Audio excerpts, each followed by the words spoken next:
है। कैसे मास्टर?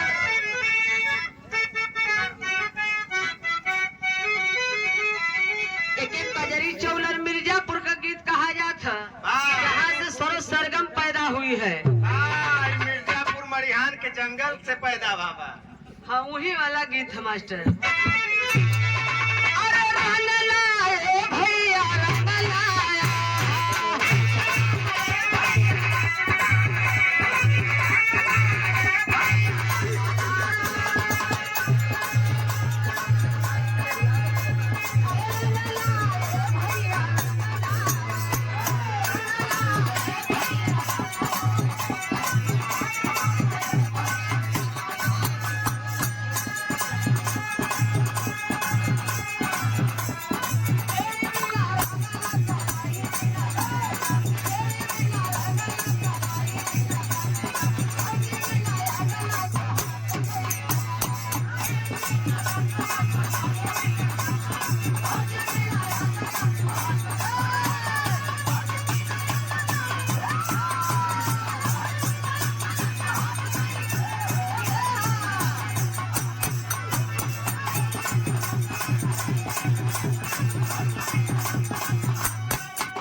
एड़ी बिना रंगना, कलाई बिना कंगना, भौजी बिना अंगना सुहात नइखे।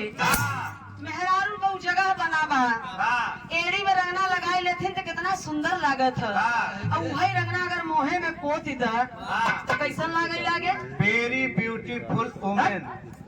जैसे बांदर। ठीक ठीक। कलाई में कंगन कितना सुंदर लागत है। और ये कलाई में कंगन गर्दनी में डाल द, गोड़े में पहनाई देबत कैसन लागे लागी? Very very handsome man. भौजी बिना अंगना सुहात नहीं खे। जौने देवरी के पास भौजाई नहीं भाई, वो देवर के दिल से पूछा। हाई मुरचावा से मिला 1 महीना किराए पे ले ले 23 दिन नहीं मुरचान चला जाता। शकल देखा है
जैसे केवट का दिमाग इतना तेज होता कि जौने नदी में बुल्ला मार दे अगर मछली तो जान जाही कि कौने मछली कहीं बुल्ला हवा।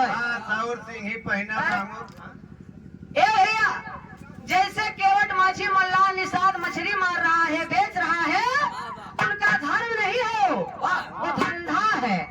गड़ेरिया भैया भेड़ बकरी पाले हैं, बेच रहे हैं तो उनका धर्म नहीं, वो धंधा है। या दो भैया दूध बेच रहे हैं तो उनका धर्म नहीं, वो धंधा है। प्रजापति भैया जैसे पुरवा बनावत है, मिट्टी का गरीब पुरवा बनावत है तो उनका धर्म नहीं, वो धंधा है। उसी प्रकार ज्योतिबा फूले जी राष्ट्रपिता कहते हैं कि अगर नाई बाल काट रहा है तो उनका धर्म नहीं, वो धंधा है। चमार जूता सिल रहा है, बेच रहा है तो उनका धर्म नहीं, वो धंधा है।